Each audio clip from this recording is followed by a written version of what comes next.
Hi everyone, these are my predictions for match day 10 of the Barclays Premier League. First of all, to Manchester United versus Arsenal. Manchester United have Shinji Kagawa out with a knee injury, as well as Nemanja Vidic, while Arsenal looks like they'll be without Oxlade-Chamberlain and Gervinho.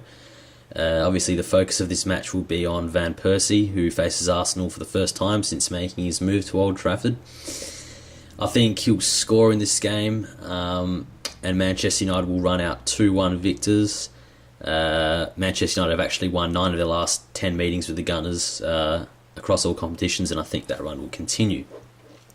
Fulham and Everton. Fulham are still without Dimitar Berbatov, while Everton have been dealt a huge blow with Mirallas out with an ankle injury. That being said, I think Everton and Fulham will draw 2-2 over at the Cottage. Everton have beaten them for the last 4 or 5 times in a row, but I think today will be a draw. Over to Norwich and Stoke. There are no real injury concerns here. Both teams sort of sitting just above that danger zone. Stoke have only won one game of the season, while Norwich, I think, have only lost that one game at home to Liverpool. So I think Norwich and Stoke will draw 1-1. Over to Sunderland and Aston Villa. Sunderland, Rose and Larson looks like they'll be back for this game, while Villa still have a whole host of players out, such as Nzogbia, Dunn and Gardner. Villa have had a shocking start to this season. It's only getting worse for them, and I don't think it will get much better for them over at the Stadium of Light.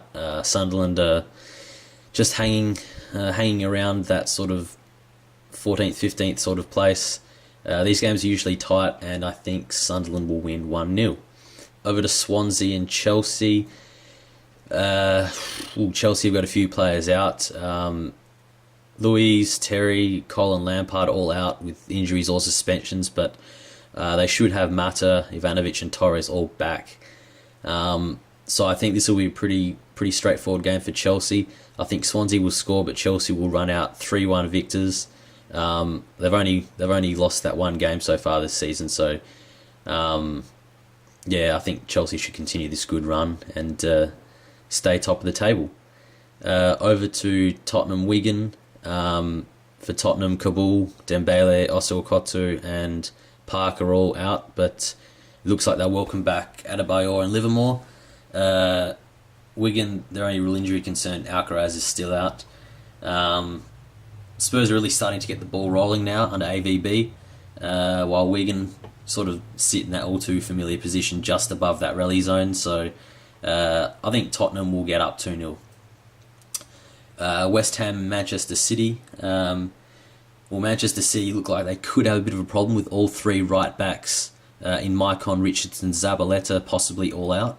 Zabaleta is still a possibility. So they might have a real issue down that right flank, both attack-wise and defensively. Rodwell and Silva also look like they're still out. So despite that, I think they've still got the personnel to get a result over there. West Ham have done all right over at Upton Park against City in their last 4 or 5 games, but I don't see them getting over City. I think City will win 2-1 and keep themselves up there in 3rd place. Alright, now to what looks like it's going to be a pretty boring game between QPR and Reading. Mbia's out for QPR after getting that red card against the Gunners. That stupid red card, but I think despite the fact that they sit rock bottom, I think they've got too much quality to sit there too much longer. I actually tipped them at the start of the season to finish mid-table, so I think they'll get up over Reading 2-1, I reckon. Liverpool-Newcastle. This one should be a pretty exciting and entertaining game. Newcastle should welcome back Demba Ba. Cheick Tiote is still out though, but